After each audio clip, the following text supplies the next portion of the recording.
दोस्तों जियोपॉलिटिक्स के अंदर एक बहुत बड़ा धमाका हो चुका है। ईरान के आगे अमेरिका झुक गया।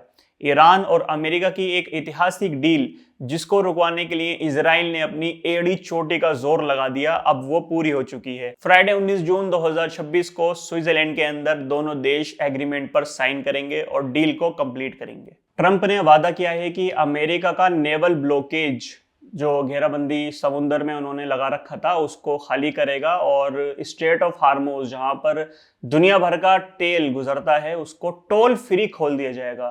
ट्रंप का सीधा मैसेज था, let the oil flow. Trump ने लेबनान में हुए हमले को लेकर इजराइल के प्राइम मिनिस्टर बेंजामिन नेतन्याहू को भी फटकारा। डील तो दोस्तों अमेरिका और ईरान के बीच में हुई है, लेकिन इजराइल इस डील से बिल्कुल खुश नहीं है। इजराइल का नेशनल सिक्योरिटी मंत्री बेन गवीर ने अभी अभी बयान अपना दिया है और उसने बोला है कि इजराइल को ये डील, अमेरिका और ईरान की जो ये डील हुई है, वो इजराइल को नहीं रोक पाएगी।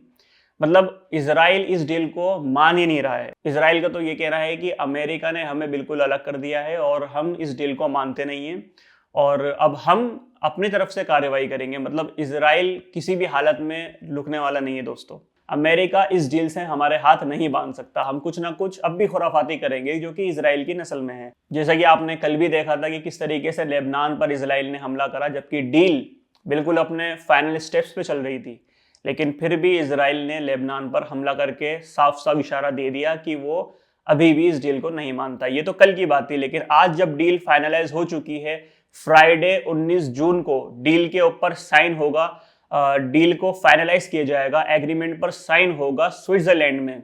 तो अब देखना यह है कि इससे पहले इजराइल कुछ और हरकतें ना कर दे। तो इसके ऊपर भी ट्रंप ने इजराइल पर एक कड़ी निंदा जताई है और दूसरी तरफ इजराइल को ऑर्डर भी दिए हैं कि आप अब इस डील से दूर रहिए, हम ये डील साइन कर चुके हैं।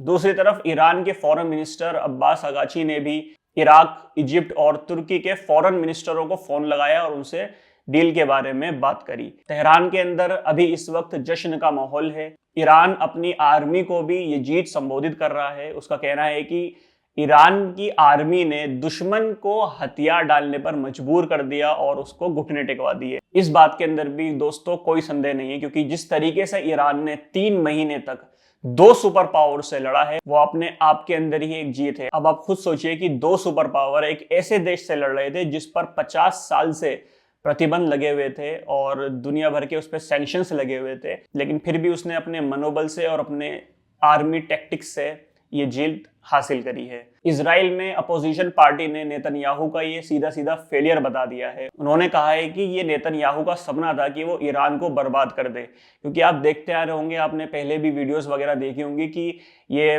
50 सालों से इजराइल का यही कहना था, खास तौर पे नेतन्याहू का यही कहना था कि ईरान न्यूक्लियर वेपन बनाने के बहुत करीब है। ईरान न्यूक्लियर वेपन 3 महीनों में बना लेगा, ईरान न्यूक्लियर वेपन 1 हफ्ते में बना लेगा। इस तरीके की स्टेटमेंट निकल के आ रही थी बेंजामिन नेतन्याहू की। लेकिन अब जो ये डील साइन हुई है तो ये फाइनलाइज हो चुका है और सामने इजराइल की अपोजिशन पार्टी भी इस चीज को नेतन्याहू की हार बता रही है। दोस्तों डील तो साइन हो चुकी है, लेकिन अभी भी 2 हफ्तों का कम से कम वक्त लगेगा स्ट्रेट ऑफ हॉर्मोज को फुल्ली फंक्शनल होने के लिए, क्योंकि ईरान ने स्ट्रेट ऑफ हॉर्मोज के अंदर, जैसा आपको पता है, पहले माइंस वगैरह बिछा रखी थी और ईरान का बीच में स्टेटमेंट भी आया था कि उन्हें पता नहीं है कि माइन कहाँ पर है, तो वो माइन ढूंढेंगे और उस माइन को हटाएंगे वहां से, तभी जहाज स्ट्रेट ऑफ हॉर्मोज को सुरक्षित क्रॉस कर सकते हैं। और सारी मेजर शिपमेंट कंपनीज ने भी इस डील को वेलकम करा है, क्योंकि उनका तो काफी ज्यादा नुकसान हो रहा था। तो अब हमें कम से कम 2 हफ्ते वेट करना होगा स्ट्रेट ऑफ हॉर्मोज को फुल्ली फंक्शनल होने के लिए। पड़ोसी मुल्कों ने भी ईरान को बधाई दी है और खुद ईरान के अंदर अभी जश्न का माहौल है। आज के अपडेट में यही था दोस्तों। मिलता हूं आपसे एक और नई वीडियो में, तब तक के लिए टेक केयर।